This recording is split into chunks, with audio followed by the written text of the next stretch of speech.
Hello जी, शर्मिलाज moonlight पर थारा सारा को स्वागत है। आज आप बनावा हाँ मशरूम मखाना की सब्जी। तो आ ग्रेवी वाली सब्जी आप इन्हें नान साग पराठा साग और तंदूरी रोटी साग पुलाव साग इंजॉय करा। चलो बनानी शुरू करा, आसानी हो बने और रिच सब्जी है। तो इस सब्जी में चाहिए अपन 200 ग्राम मशरूम, 1 कप मखाना, 3 टमाटर प्यूरी, 2 प्याज और लहसुन अदरक को पेस्ट, 1 कप दही, एक 2-3 चम्मच मलाई, फ्रेश मलाई, 2-3 पतली और लंबी स्लाइस काटने हरी मिर्ची की और 1 क्यूब में काटेड़ी शिमला मिर्च, 2 प्याज क्यूब में काटेड़ा और बेसिक मसाला नमक मिर्च हल्दी कसूरी मेथी घी वगैरह बस। और आप इनके अलावा कुछ भी कौन डालनो। तो अब आप पहला मखाना ना थोड़ा हल्का रोस्ट करांगा, क्यों मखाना की नमी निकल जाए, फिर वे सब्जी मिक्स को नहीं हुआ, अलग अलग क्रंचीपन रहेगा सब्जी में तो अच्छे लगा। हल्का सा मखाना रोस्ट कर लिया और अब आप मखाना निकाल लिया और इन कढ़ाई के अंदर ही आप मशरूम ने दोगे सोनी काटेड़ी ही। तो अब आप इन्हें थोड़ी फ्राई करांगा हल्की फुल्की। अब देखो थोड़ा सा ऊपर की स्किनिंग फ्राई हो जाए, अच्छी थोड़ा क्रंचीपन आ जाए, बस इतनी फ्राई करनी है मशरूम ने। और अब आप कढ़ाई में थोड़ा घी और डाल के इंगा मापना प्याज और शिमला मिर्च है बिन आपा फ्राई करांगा। थोड़ा जीरो डाल लियो पहले आधी चम्मच। अब इंगा माँ देखो प्याज क्यूब है बे फ्राई करके और शिमला मिर्च ना हल्को सो कच्चोपन निकल जाए, क्रंची हो जाए, वैसे मिक्स ना हो बाद में सब्जी में इन खातर पहले आपा ने फ्राई कर लिया। चलो आपा फ्राई कर लिया निकाल लिया। अब कढ़ाई गमाओ थोड़ो घी और डाल के अब आप सब्जी आपा छमकागा।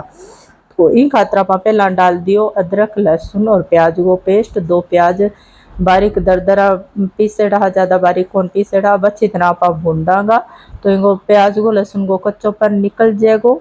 और थोड़ो घी देखो छोड़ दियो। अब मसालो अपना भून दीजिए। अब आप इसमें बेसिक मसाला डालांगा, हल्दी मिर्च और नमक और धनिया पाउडर डाल के आप इन्हें अच्छी तरह मिक्स कर लिया और इन आप अच्छी तरह पकावांगा। तो आपनो मसाला पूरा भून दीजिए। तो आप पे अब थोड़ा थोड़ा घी छोड़ देगा कढ़ाई के अंदर, देखियो मसाला घी पहले पिएगा फिर छोड़ देगा।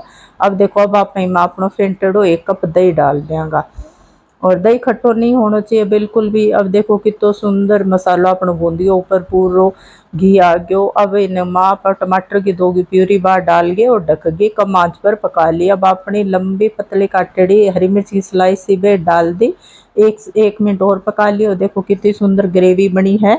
अब इंग अंदर आप मशरूम डालांगा। मशरूम भी अपनी पकेड़ी हुआ मशरूम होई पनीर होई आ चीज़ा आप ज़्यादा पका कौन सका। अब अपना मखाना डाल दिया, देखो मिक्स कर दिया।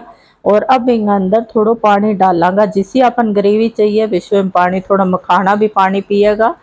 तो देखो अब इन अंदर डाल दी शिमला मिर्च और प्याज जो आप बूंदी ही।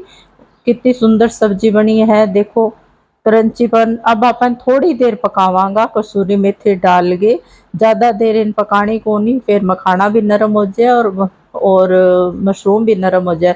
ताज़ा फ्रेश मलाई फेंट के डालियो क्रीम। तो देखो कितनी रिच सब्जी बनी है और इंजॉय करो। पराठा साग है नान साग है। अगर मेरी रेसिपी थान पसंद आवे तो मेरे चैनल ने सब्सक्राइब करो, लाइक करो, कमेंट करो, शेयर करो और फॉलो करो इंस्टा पर यूट्यूब पर। देखो अब देखो कितनी ग्रेवी वाली रिच सब्जी बनी है। कोई मेहमान आए तो भी अच्छी आप आसानी रूप बना सका घर पर। इंजॉय।